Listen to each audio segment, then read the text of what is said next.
Buenas, hoy vamos a hablar sobre Ética para Amador de Fernando Savater.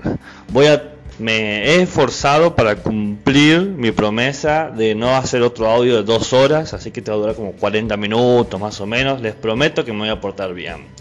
Ahora, una aclaración.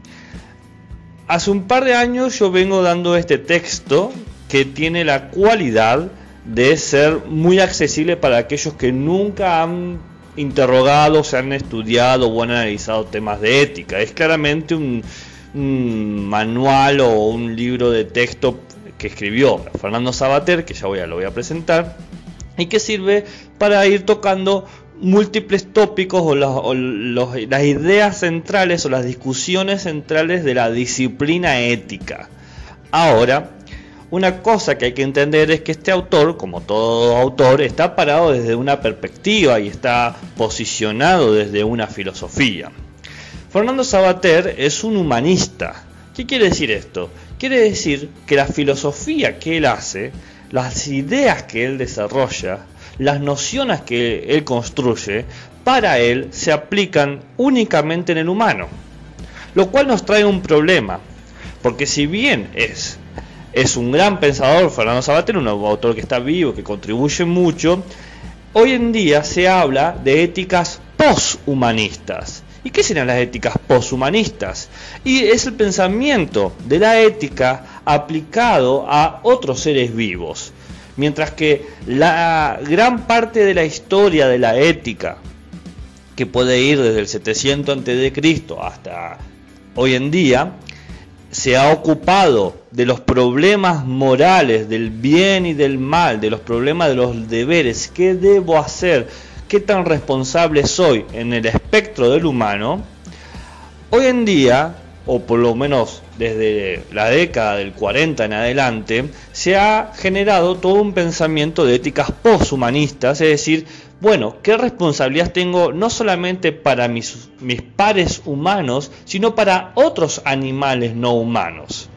Entonces, en esta clase, el 80%, porque está dedicado a la ética de Amador, el libro que escribió Fernando Savater, vamos a hablar de éticas humanistas. Pero me parece importante dar un espacio para las éticas poshumanistas. Entonces vamos a hablar de la ética que propone Savater en su libro Ética para Amador, que es directamente destinada para el pensamiento y la preocupación del nivel humano, y después voy a hablar de lo que se llamarían las éticas animales, con, digamos, una pregunta: si los animales necesitan tener una ciudadanía.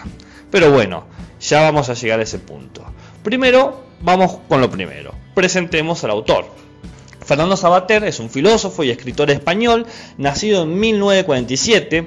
Él cree o considera que la filosofía es una actividad de crítica constante, que todo el tiempo está analizando, desmenuzando, viendo y separando cada una de las cosas para poder entenderlas y poder ver en qué comete errores. Es una búsqueda constante. Y encima, él tiene una postura a la ética, porque acá encima tenemos dos formas de ver la ética. Una ética que puede ser del querer y una ética del deber. Hay una larga discusión de cómo entender a la ética. Bien, la pregunta es: ¿nosotros definimos lo bueno y lo malo por lo que deseamos, por lo que nos gusta, por lo que apreciamos, por lo que anhelamos, o lo bueno y lo malo de alguna manera ya está definido por instituciones, definido por la historia, definido por una especie, definido por un Dios? Entonces tenemos éticas del querer y éticas del deber. Éticas que se las llaman hedonistas, que tienen que ver con los placeres, que tienen que ver con lo que uno desea, que por ejemplo podemos poner las éticas pragmáticas, o podemos poner las éticas aristotélicas, o podemos pensar éticas que son deontológicas, es decir, éticas que definen un deber y que desde ese deber se establece qué está bien y qué está mal. Todo lo que esté de acuerdo con ese deber va a ser bueno, todo lo que esté en contra de ese deber va a ser malo. ¿Cómo se define ese deber? Y bueno, dependiendo de dónde nos paremos. Podemos hacer una ética del deber cristiana, por lo tanto supone los mandamientos divinos, ¿no? O islámica, que depende de la doctrina de Alá. O podemos hacer una ética kantiana, que tiene que ver con que todos los humanos compartimos una capacidad de razonamiento igual y que por lo tanto todos concluimos lo mismo, todos sabemos de antemano qué se debe y qué no se debe hacer, o una ética platónica. Entonces fíjense que una manera de sintetizar la historia de la ética, de la cual nosotros no nos vamos a ocupar, es ponerla en dos veredas. Éticas que definen lo bueno y lo malo según deseos, placeres, necesidades, consensos, o una ética que define lo bueno y lo malo según una idea de deber que viene desde la historia, que viene de la especie, que viene de un poder supremo, ¿bien? Una es como más firme y por lo tanto hay que seguir el deber, y una es más flexible. Una es más absoluta y otra es más relativa. Sabater se para en la ética del querer, en la más hedonista, en la más relativa. Es más, él considera que el hombre busca la felicidad y que en su búsqueda de la felicidad cada hombre tiene su manera de encontrarla, y los criterios éticos te ayudan de alguna manera a guiarte, son como posibles caminos. Entonces la ética para Sabater no es algo abstracto o ideal, sino algo práctico. Entonces escribe este libro que se llama Ética para Amador. ¿Quién es Amador? O sea, ¿a quién se le dedica ese libro? Amador era el hijo de Sabater.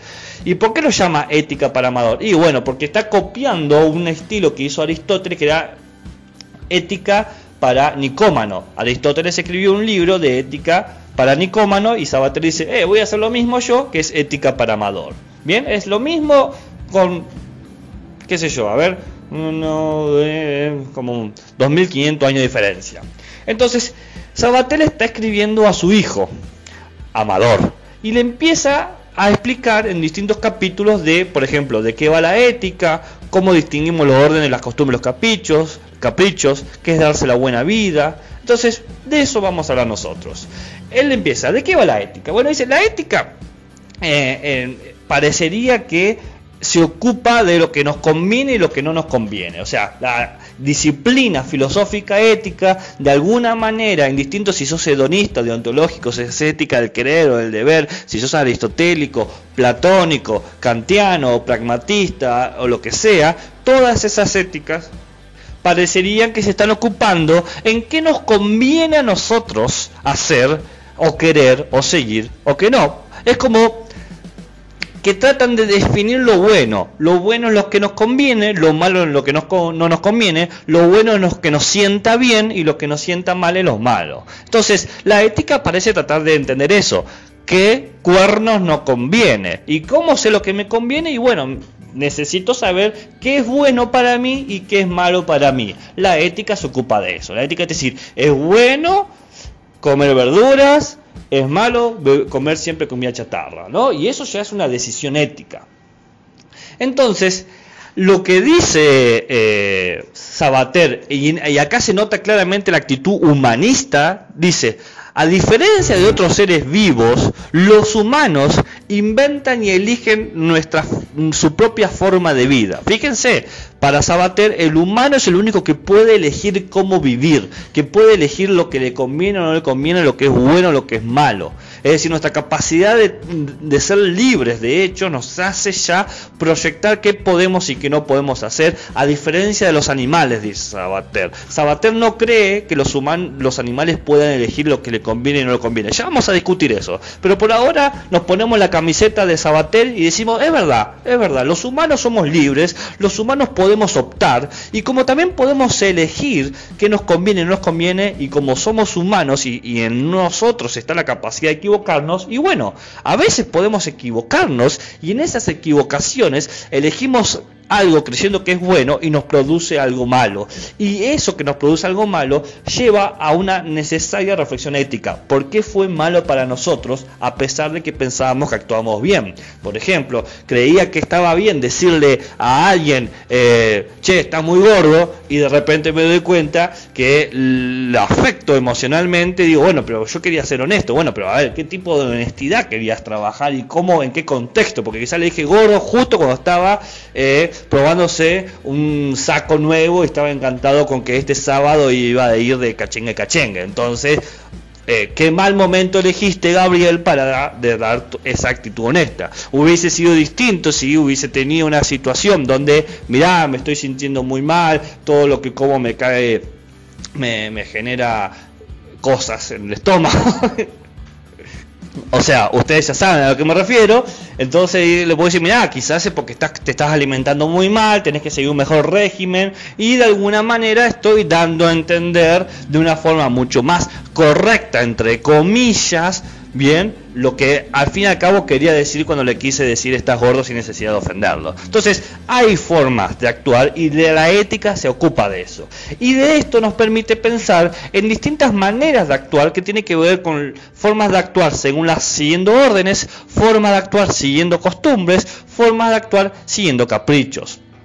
Indistinto de estas cuestiones de los órdenes, costumbres y caprichos, hay que entender que nosotros siempre tenemos motivos para actuar. Yo actúo de alguna manera o tomo distintos tipos de acciones porque estoy justificado, racional o irracionalmente, consciente o inconscientemente. Hago esto porque me lo ordenaron, hago esto porque siempre lo he hecho así, o hago esto porque se me canta, ¿no?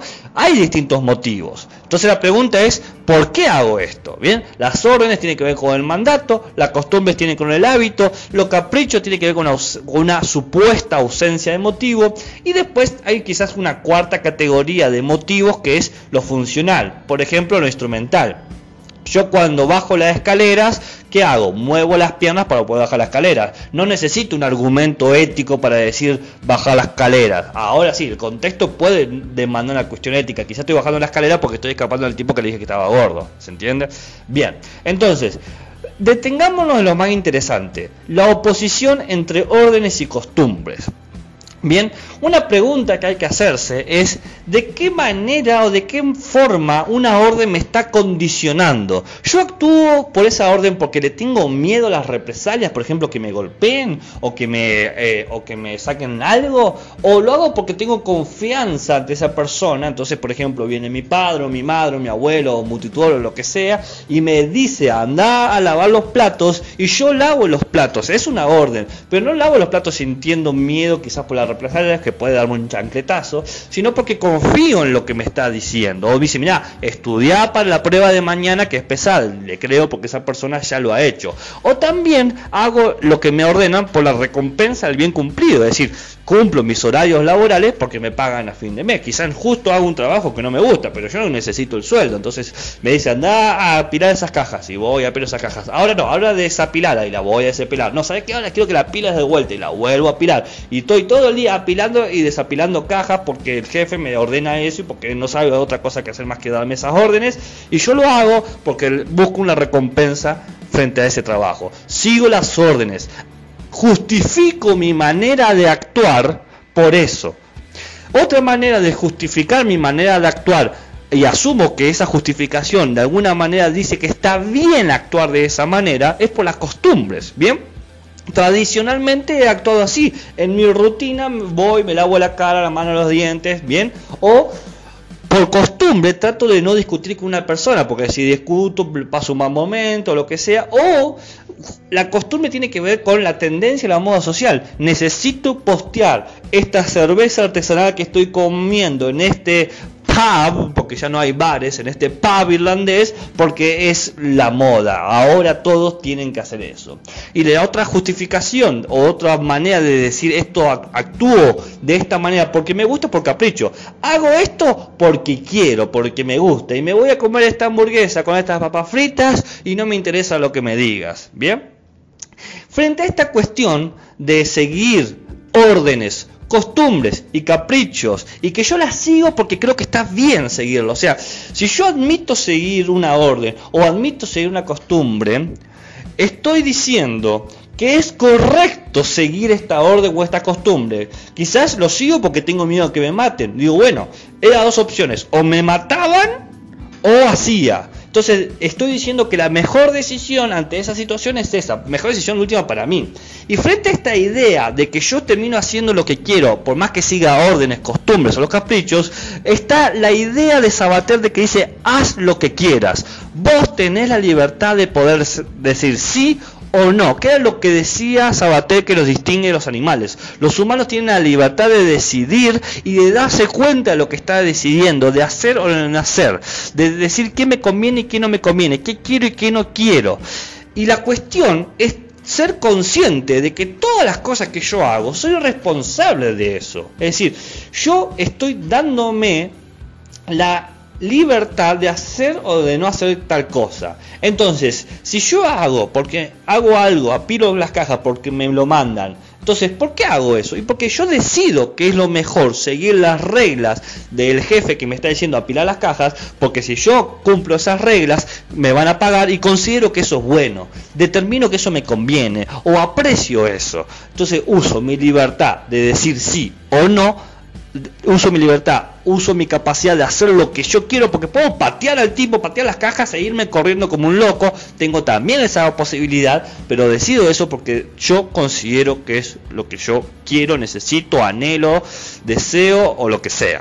Yo lo decido. Y frente a esta cuestión de esta decisión, dice Sabater que te tenés que dar la buena vida. Pero darse la buena vida no quiere decir, bueno, vamos a patearle la cabeza a todo y el que me cae mal le digo que es un gil y el que me cae bien le digo ahora somos amigos. No es forzar a los otros o ser un imbécil o un egoísta, sino tomar claramente las decisiones que te contribuyen a vos o que te hacen a vos feliz. Porque la ética es justamente el camino que tomamos para ser felices como individuos. Pero acá hay una paradoja, dice Sabater, que es la paradoja de la libertad, que estamos condenados a ser libres, retomando el principio de Sartre y de Beauvoir, esta condición de que todos somos libres.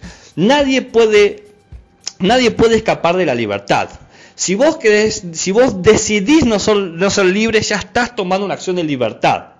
Efectivamente estás haciendo. Y si vos decidís ser libre, estás confirmando. No hay forma de escapar. Desobedeciéndole a la libertad, sos libre. Cumpliendo la libertad, sos libre. Estás atrapado en esto. Entonces, muchas de las cosas que nosotros queremos acreditar a los demás de nuestro sufrimiento, de nuestro malestar, de nuestras inconveniencias, de nuestros problemas, en realidad, dice Sabater, es el efecto de un conjunto de decisiones que tomamos en plena libertad, que no quisimos ser conscientes porque somos cómodos y no queremos tomar responsabilidad, por más que somos responsables, es otra cosa. Y frente a esta cuestión de la responsabilidad, viene el otro capítulo de Sabater que dice, despierta, baby. Despierta en el sentido de que sé consciente de las cosas que vos estás tomando o las cosas que estás haciendo, las cosas que estás realizando. ¿Bien? Ok, vas a tomar las cosas de la buena vida. Muy bien, buenísimo. Vos definite la buena vida, pero sé consciente y responsable de eso. Porque si bien morir es simple, desapareces y chao, ¿qué tal? La vida es tan compleja con la multiplicidad de condiciones y necesidades, cosas que tenemos que cumplir, de responsabilidades que hemos asumido de alguna u otra manera, que no podemos ser ciegos ante otros. Hay gente que depende de nosotros, nosotros dependemos de otros, hay ciertos pactos sociales que tenemos que cumplir y encima, si nosotros queremos ser felices, mucha de nuestra felicidad está constituida porque nos tratan como personas con dignidad y con respeto. Entonces, si nosotros queremos ser considerados de una manera respetuosa, tenemos que respetar a los otros. Dice Sabater, todos deben defender su derecho de no ser tratados como cosas, de mantener el respeto a uno mismo. Y nosotros tenemos que ser claros con lo que somos y con lo que queremos. Conociéndote a ti mismo, puedes conocer a los demás. Y frente a esta cuestión de despierta baby, de qué es la buena vida que vos querés y de responsabilizarte frente a la complejidad del mundo diario, viene la conciencia. O, como dice Sabater, aparece Pepito Grillo. ¿Bien? ¿Todos conocen Pinocho? Sí, bueno, buenísimo. Bien. Entonces, la cuestión, dice Sabater, ¿sabes cuál es la única obligación ética que tenés vos en tu vida? Pues el de no ser un imbécil. O sea, lo único que te pedimos como ser humano es no ser un imbécil. Y no es una cuestión de insulto, sino imbécil en el término, en su concepción original, en su noción más etimológica. Porque dices, Sabater, que imbécil viene del latín báculos, es decir, bastón. El imbécil es el que necesita un bastón para caminar. El imbécil cojea no de los pies, sino del ánimo. Tenés que evitar ser un imbécil del espíritu, no usar argumentos, bastones para apoyarte. Por ejemplo, tipo de imbéciles: el que no quiere nada o todo le da igual, el que quiere todo, quiere lo primero y quiere lo contrario, el que no sabe qué quiere y no se molesta en averiguarlo, el que sabe lo que quiere y por qué lo quiere pero termina haciendo lo que no quiere, el que quiere con ímpetu pero no analiza ni pondera correctamente cómo alcanzarlo. Los imbéciles son gente que usan excusas para no tomar responsabilidad de sus propias responsabilidades y que dicen: yo estoy sufriendo porque los demás no me dejan vivir. Y lo que está diciendo Sabater, el tema está en que sos un imbécil porque usás un montonazo de justificaciones que tiene que ver con condiciones de prejuicios, con cuestiones de discriminación o con simples cuestiones de necedad, de no querer ver lo obvio. Entonces, cuando aparece Pepito Grillo es cuando tomamos conciencia de cómo usamos ciertas ideas, ciertos argumentos. Vamos, todos nos hemos encontrado con gente que, o nosotros mismos, también hay que hacer mea culpa, de que utilizan ideas para justificarse, como el que se pone en el papel de la víctima o el que pone a víctimas a todos, el que es sumamente pasivo o el que es sumamente agresivo. Todos en algún momento usamos un bastón para justificarnos y no tomar completa responsabilidad. Dice Sabater, para no prestar atención ni reflexionar en nuestras propias acciones. Cuando uno quiere buscar soluciones fáciles, directas, usamos bastones, nos comportamos como imbéciles. ¿Y qué es lo contrario a un imbécil? Alguien que toma conciencia, reconocer que no todo da igual, que a cada persona, a todos nosotros, hay cosas que nos importan y hay cosas que no nos importan, pero comprometernos a lo que nos importa, reconocer que cuando algo queremos, tenemos que corresponder ante eso que nos queremos o que lo que queremos, y que somos responsables de nuestros actos. No podemos decir: yo no fui, yo no hice, el otro tuvo la culpa, o el otro me incentivó, el otro me asusó. No, vos sos responsable 100%. Y ahí dices, Sabater, eso es practicar el buen gusto moral. Y para practicar el buen gusto moral tenemos que ejercitar la empatía. Ponete en el lugar del otro, porque si bien es importante conocernos a nosotros, también es importante conocer a los otros. Conocerse a sí mismo te permite conocer a los otros, y conocer a los otros te permite conocerte a ti mismo. Lo que hace a la vida humana, dice Sabater, lo que hace que la vida humana transcurra es que nosotros vivimos con otros, estamos en compañía con los humanos, y tenemos que aprender a vivir entre humanos a pesar de que tenemos diferencias e identidades. ¿Cuáles son las diferencias? Pueden ser culturales, étnicas, de percepción de situaciones, de lenguaje, pero hay cuestiones que siempre nos van a identificar. Todos tenemos la necesidad de comunicar y de valorar las situaciones, y por lo tanto todos estamos en una misma situación de querer y de ser queridos, y que actuamos por imitación. Mas nosotros tenemos que generar ejemplos para no producir situaciones de agresividad o de conflicto o de violencia. ¿Bien? Entonces, ponerse en el lugar del otro es reconocer quizás esta cuestión que tenía Frankenstein.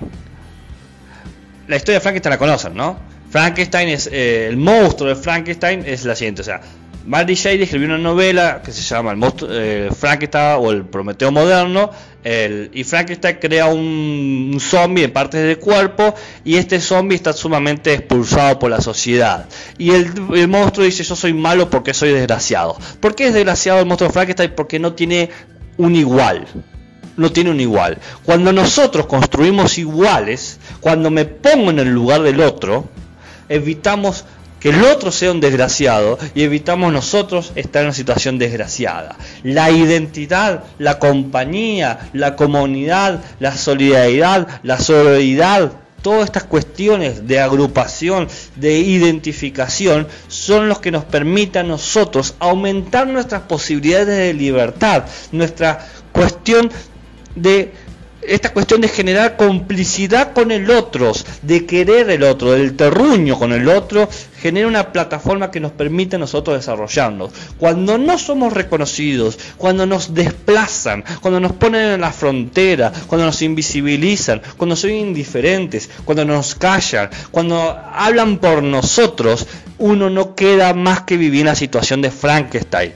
Sufro la maldad, soy desgraciado. Entonces, dice Sabater que lo que hay que hacer hay que intentar constantemente ponerse en el lugar del otro, tener en cuenta que mis derechos en realidad también son los derechos de los otros, que somos semejantes y que hay capacidad, porque si no soy un imbécil, tengo la capacidad de ver el punto de vista del otro y del otro ver mi propia vista, y si hay una dificultad, lo resolvemos con la comunicación. La comunicación resuelve muchos problemas que tenemos con los otros. Si simplemente podemos hablar y hacerle ver al otro nuestro punto de vista, cuántas situaciones están resueltas. Bien, dice Sabater que todo hombre tiene el derecho frente a los demás hombres, aunque sea el peor de todos, tiene el derecho a que alguien intente ponerse en su lugar.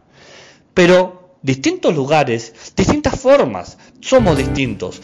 Tanto gusto, dice Sabater, porque tenemos y somos un cuerpo, y distintos cuerpos, distintas aspiraciones, distintas expresiones, distintas formas de mostrarlo, de manifestarlo, de moverlo, de representarlo. Sí, tenemos condiciones biológicas, pero nosotros no nos acostamos en lo biológico. En pleno siglo XXI tenemos que entender que no somos simplemente ya una simple compatibilidad de ADN o de condiciones biológicas. Va mucho más allá hoy en día. Las construcciones culturales no han dado lugar para entender la diversidad, la multiplicidad. Bien, entonces hay que entender que nuestros gustos están con nuestros cuerpos y que tenemos que aprender a usar nuestros cuerpos, no abusar de nuestros cuerpos, no ser adictos a cosas, no coartarnos esas cosas. Él dice, ¿cómo podemos distinguir la diferencia entre el uso y el abuso de un cuerpo o de nuestros gustos?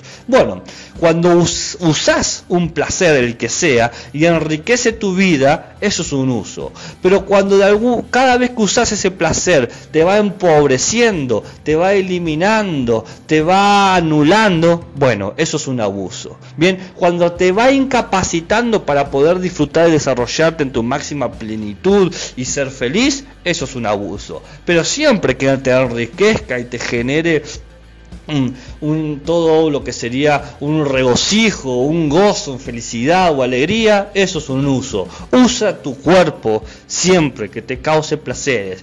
Ya sé que están pensando directamente en el sexo, pero no es solamente el sexo, tiene que ver con comer, con bailar, con correr, con reírse, con hablar, con abrazarse, con mirar, con caminar, con todo lo que suponga el cuerpo, porque, oh sorpresa, nosotros, nuestras prácticas éticas, nuestra manera de ver el mundo, nuestras relaciones, son siempre con un cuerpo. No se ha demostrado aún, por más que vos creas, por más que vos creas en un Dios, por más que creas en un paraíso, por más que creas en algo trascendental, lamentablemente lo único que tenés vos, yo y todos nosotros para comunicar y para establecer la igualdad es el nivel corporal, el nivel sensible, el nivel de la vista, el tacto, el oído, la voz. Bien, todo eso es lo que somos. En eso estamos, en eso nos encontramos. Entonces, en esta cuestión de usar los placeres, Sabater se pregunta, y bueno, ¿cuál es la mayor gratificación que ofrece la vida? Y la mayor gratificación que tenemos es la alegría, el sí espontáneo a la vida, esa cuestión de reírnos y de festejar, aun cuando nos encontremos con los dolores, aun cuando nos encontremos con las desgracias, aun cuando nos encontramos con el sufrimiento. La alegría es una fuerza arrolladora del ser humano, dice Sabater, que nos permite posicionarnos en un lugar y decir, sí, aquí estoy, sí, aún no he muerto, como en Game of Thrones, que decía, ¿qué le digo a la muerte? No hoy. Hoy, por más que tenía todas las posibilidades de fallecer, de pisar el jabón y rebalarme en la bañera y quebrarme la nuca, de salir a la calle y sufrir ciertas cosas, no pasó. en esa cuestión de afirmación a la vida está la alegría. Bien, en esa cosa, no quiero que me malinterpreten, en esa cosa. Bien, entonces la cuestión no es temer a la muerte, no es temer a lo otro, no es temer a lo diferente, es aceptarlo lo que uno es ejercitar la templanza, el arte de poner el placer al servicio de la alegría. Y este arte supone el ejercicio de las elecciones. Hay que elegir. Vamos, gente, tenemos que elegir. Todo el tiempo hay que elegir. Y en estas elecciones empezamos a bordear el límite entre las preocupaciones éticas y las preocupaciones políticas, dice Sabater terminando el libro, en las elecciones generales. ¿Por qué? Porque la ética, para Sabater, es el arte de elegir lo que más nos conviene y vivir lo mejor posible. Es ocuparse de uno mismo, ocuparse del querer, es responder de alguna manera cómo quiero ser. De alguna forma, la ética no espera lo político. ¿Por qué? Porque la política es el arte de organizar la vida social, es coordinar las libertades en busca de un resultado. El responder es cómo quiero que funcione lo social. Pero muchas veces la sociedad funciona de una manera distinta a como uno quiere. Entonces, la política se pregunta cómo podemos lograr la mejor vida para la mayoría de la gente. Y la ética se pregunta cómo puedo mejorar la vida para mí mismo, cómo puedo ser reconocido como un individuo. Fíjense que la preocupación final de Sabater tiene que ver con una acción individual humana. Y que de repente en las elecciones tiene que ver, en la medida en que yo me respeto a mí y respeto a los otros, hago un acto ético. En la medida que yo busco unos resultados de funcionamiento social, hago un acto político. Hay un borde ahí que se desdibuja, pero que hay que entender que la ética no espera lo político. Pero esto es para los humanos. Pero ¿qué pasa con las otras cosas? Con los otros seres, los animales no humanos. Y acá hay que pensar en una verdadera pregunta, que es si podemos pensar en éticas animales, en éticas orientadas, destinadas, que buscan recobrar o identificar el animal como un otro. Esto les puede parecer a muchos como algo ruidoso, pero tienen que entender. Quizás lo han visto con los movimientos veganos, por ejemplo, cuando empiezan a hablar de la relevancia, el significado y la importancia de otro ser vivo y que merece respeto y consideración igual a la nuestra, y que también merecen que se le elabren derechos y constituciones e instituciones que lo protejan, porque nosotros somos a veces crueles con los humanos y otras veces y mayormente más crueles con los animales, porque creemos que no pueden tener consideraciones, no pueden tener reflexiones, no pueden tener proyecciones, no pueden tener cultura. Pero más y más estudios científicos, antropológicos, sociales, etnográficos, por ejemplo de la primatología, que se dedica a los estudios de los primates mayores como los gorilas o los babuinos, o los estudios sobre los distintos mamíferos complejos como los delfines o los elefantes, han descubierto que tienen elementos que consideramos excepcionales o únicos en los seres humanos. Se ha descubierto que animales de distintas especies adoptan a otras criaturas para protegerlos. Ustedes seguramente lo han visto en algún documental. Han visto que hay jerarquías sociales y que no siempre esa jerarquía se merece por el más fuerte, sino que también puede ser por el más viejo o por el más sabio, como eran nuestras primeras comunidades, como lo vimos en la primera clase sobre la genealogía del Estado. También se ha visto que hay formas de construcción simbólicas y de desarrollo de herramientas, simios que hacen por ejemplo, cañas de pescar para pescar termitas, o desarrollan ciertos tipos de símbolos para señalar que en un árbol, en una piedra, hay escondido un alimento, y que pueden hasta interpretar, palomas que interpretan símbolos para saber cuál es su casa. Es decir, hemos descubierto que lo que nosotros consideramos que era único en nosotros, la capacidad de razonamiento, la capacidad de elección, la capacidad de construir lenguaje que tanto nosotros nos damos grandes aires, y poco a poco vamos descubriendo que muchos animales tienen o una o dos o todas esas capacidades, o lo tienen como una protocapacidad. Hemos encontrado que hay protoculturas como los cementerios de elefantes, o sea, manadas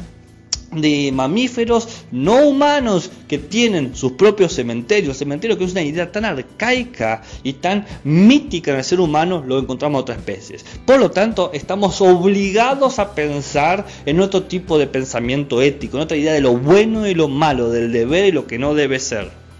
Frente a eso, yo les voy a traer 3 argumentos, nada más. Hay muchos, me encantaría detenerme.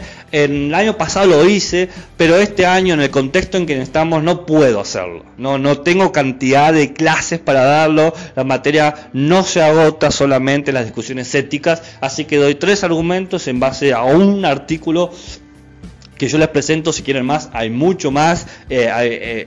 Claramente es un tema que está muy en boga, que se está discutiendo, así que hay para sacar jugo. Y es importante también que ustedes lo tengan, porque no me cabe la menor duda de que cuando den clases en primaria se van a encontrar con estos dilemas. Desde un estudiante que se le puede morir un perro y quiere enterrarlo, una mascota, hasta un estudiante que sea vegano y que se genere todo un debate de si está bien o no comer a otro ser vivo con una capacidad sensible como una vaca o un cerdo.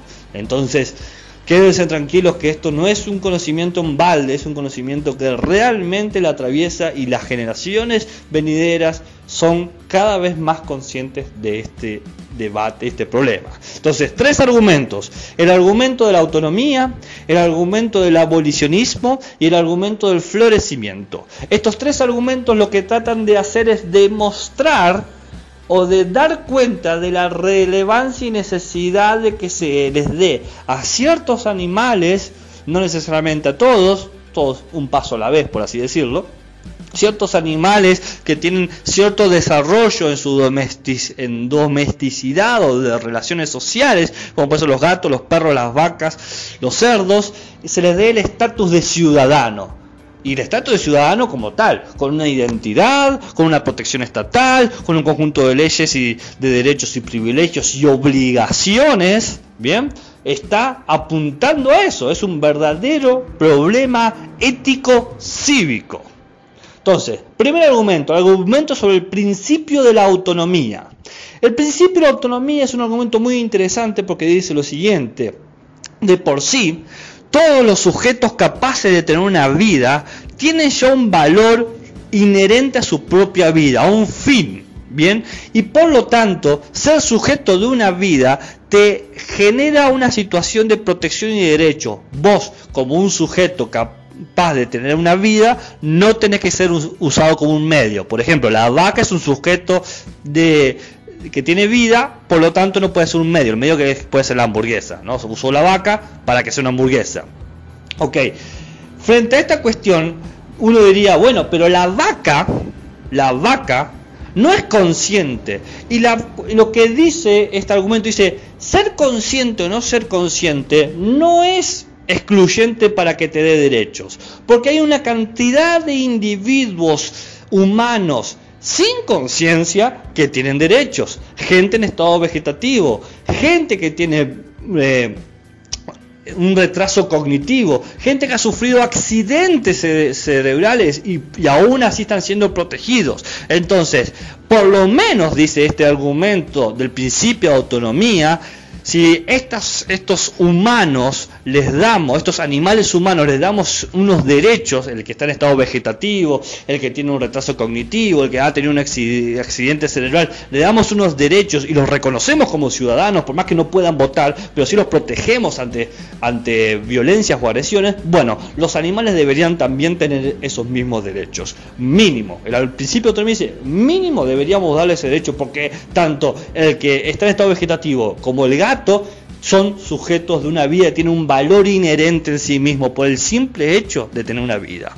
El siguiente argumento es un argumento clásico, que es el argumento sobre el abolicionismo, que es la cuestión de, si voten, o sea, todo lo que tiene vida no puede ser tratado como un objeto. No podemos tratar a lo vivo como una propiedad para el otro. Por ejemplo, antes a los africanos o los de ascendencia africana los trataban como objetos, eran esclavos. Bien, luego, ¿y por qué se los trataban como esclavos? Porque se los consideraban que no tenían derechos, no tenían valores. Bien.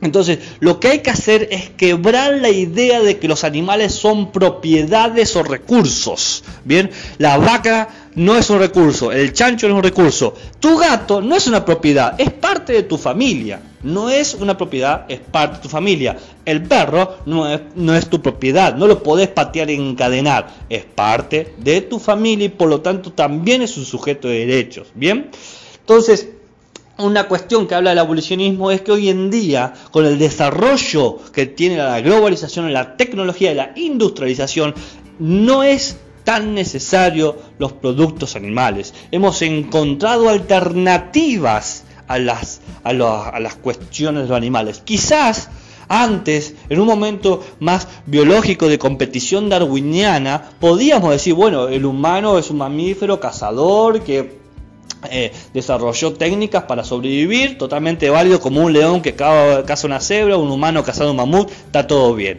Pero hoy en día la tecnología y la industria ha desarrollado tanto que todos nosotros podemos vivir de formas alternativas al consumo de la carne. Entonces, dice el argumento evolucionista, si un ser tiene algún tipo de mente, ¿qué es tener mente? Capaz de experimentar frustración y satisfacción. Vamos, cualquiera que tenga un perro o un gato sabe que puede estar frustrado, puede tener satisfacción, o que pueden demostrar intereses, como que quiere que le dé de comer, como que quiere sentarse en una silla o en una cama, que quiere estar acá o que esté allá. Las vacas también, las vacas tienen mejores amigas, yo no canso de dar ese ejemplo. Yo cuando lo descubrí me caí porque decía, ¿cómo que las vacas tienen mejores? Sí, las vacas tienen mejores amigas, se junta con una vaca porque le gusta más y si se saca esa vaca la extraña, así que imagínate. Entonces todo lo que es un ser sintiente tiene que estar protegido, tiene que tener el estatus de un ciudadano, o por lo menos tiene que tener ciertos privilegios y derechos y no ser tratado como un objeto. No debe poder ser matado a discreción. Y ahí llegamos al tercer argumento, que es el argumento del florecimiento. Fíjense, 40 minutos frente a 2 horas de clases, mucho mejor. El último argumento, el argumento del florecimiento, habla de una cuestión muy interesante. Es uno de los argumentos más contemporáneos que yo he encontrado, que tiene que ver con lo siguiente. Todo ser vivo tiene, por su constitución, la capacidad de potenciarse o de desarrollarse a su máxima forma, ¿no? Por ejemplo, el humano puede ejercitarse y potenciar sus capacidades físicas, puede estudiar y potenciar sus capacidades intelectuales, ¿no? Todos nosotros, si nos cuidamos, podemos tener una vida óptima, podemos florecer.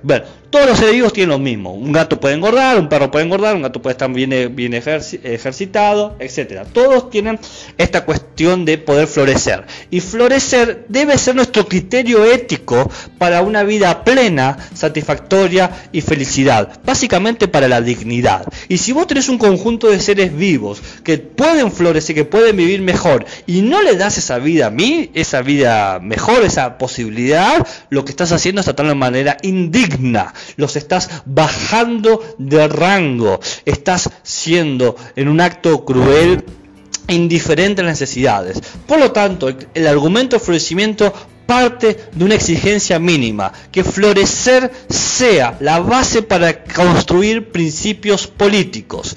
Dice el florecimiento, la cuestión no es esta relación unívoca y contractual de quién formula los principios políticos y para quién se formula. Nosotros pensábamos, por ejemplo, si recuerdan en la genealogía del Estado, que es el humano el que genera un pacto social y dice, bueno, estas son las leyes que vamos a construir.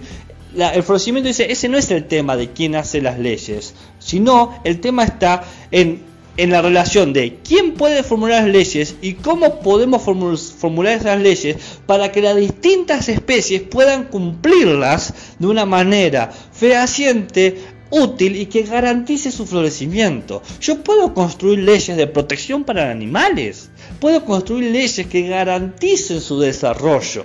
Y ya sé lo que me van a decir, que existen algunas leyes.